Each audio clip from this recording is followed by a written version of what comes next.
the things that make us aware that we need to have deep faith. Other seeds fell on rocky ground where they had not much soil, and immediately they sprang up, since they had no depth of soil. But when the sun rose, they were scorched, and since they had no root, they withered away. If there is no root, there will be no fruit. First the roots, unseen, but without them, no life, no fruitfulness. Lord, help us to have those roots and that fruitfulness that comes from them.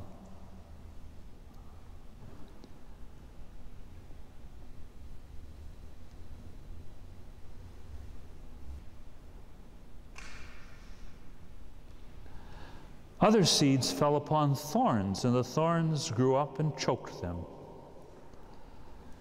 There we have the thorns that come and just choke out the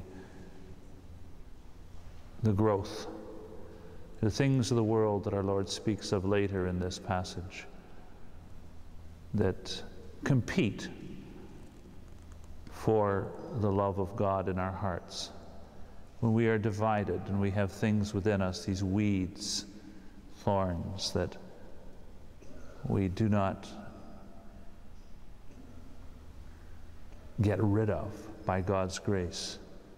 Thorns can be there, hidden and deadly, and can destroy and can take away the gift of God. We all need the penitential discipline of weeding the garden and saying, Lord, may each of us be purified of those thorns that choke the presence of God in our hearts. For they are abundant, and they're not just on the surface. They're within the human heart.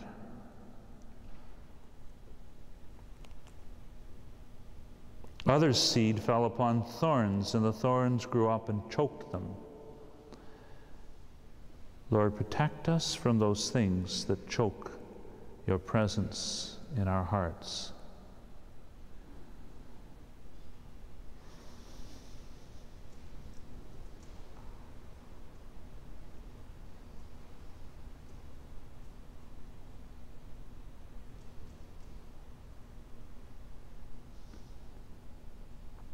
Pride, anger, envy, greed, laziness, lust, gluttony. 7 thorns that choke.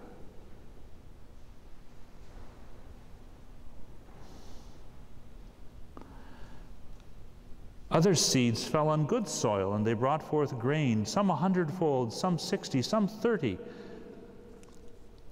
That's not very normal. But our Lord is always superabundant in his gift. If only we will receive, be open to the gift of God. At the wedding feast of Cana, he doesn't just give a couple of bottles of wine. He has gallons, vats of the finest wine. There they are, all the huge water vats turned into wine. Our Lord doesn't dish out the faith with a little teaspoon.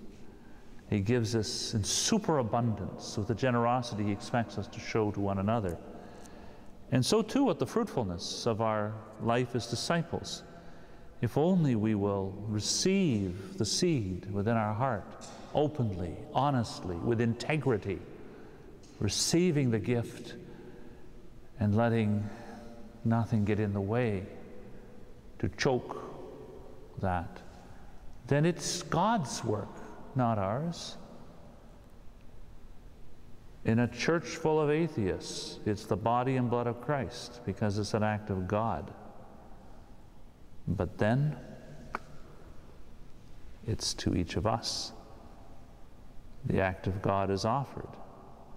We need to receive.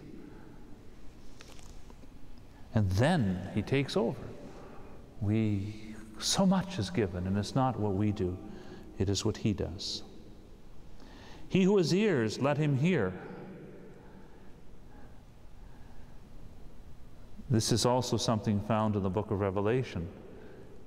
Let those who have ears hear. He gives us the capacity to pick up what he's saying. It's there, it's a gift, but just turn it on. Use it. Use it or lose it. This is what our Lord is saying to us. He who has ears, let him hear. Don't just stand there. As so often we do with all the gifts of God. And yet we do not hear, we do not see. We miss the many-splendored thing. The drift of pinions beats on our clay-shuttered doors. We miss the many-splendored thing because we will not see and will not hear, not because we cannot see and cannot hear. And so it's an invitation. You have ears, use them. Let's ask the Lord to help us to do that.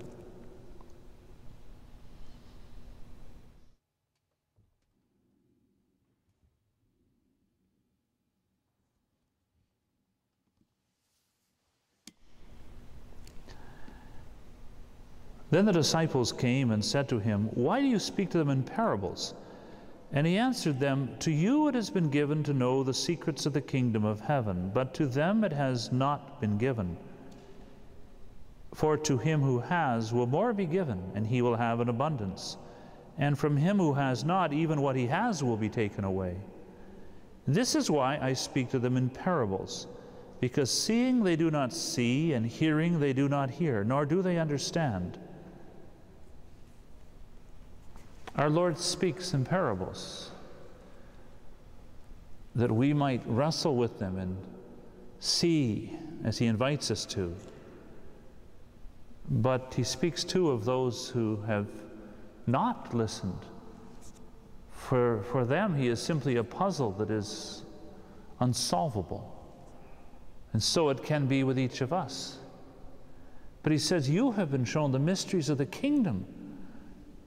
Think of the gifts of God in our lives. We should be able to receive the message and not be like those who have ears but do not hear, and have eyes but do not see.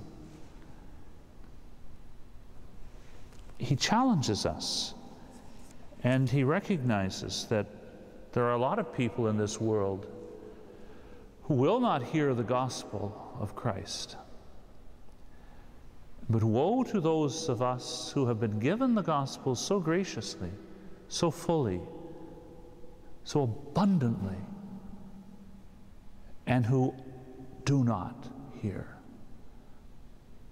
For the ability to interpret the parable of the Lord, the message and the mystery, has been given to us, and we have no excuse. And so we need to be repentant when in our hearts we do not hear what he says. With them indeed is fulfilled the prophecy of Isaiah, which says, "You shall indeed hear but never understand, and you shall indeed see but never perceive. For this people's heart has grown dull, and their ears are heavy of hearing, and their eyes they have closed, lest they should perceive with their eyes, and hear with their ears, and understand with their heart, and turn for me to heal them." So in the Old Testament, the prophets spoke, and people walked away. And we can hear the yearning of God for his people here through the words of the prophet. For this people's heart has grown dull, for their ears are heavy of hearing, and their eyes they have closed. The heart is dull, the ears are heavy, the eyes are closed. That's where it starts, in the heart, in the human heart, in the very depth of who we are. We got to have depth. We can't be on the surface. We need to let the light of Christ shine into every little nook and cranny.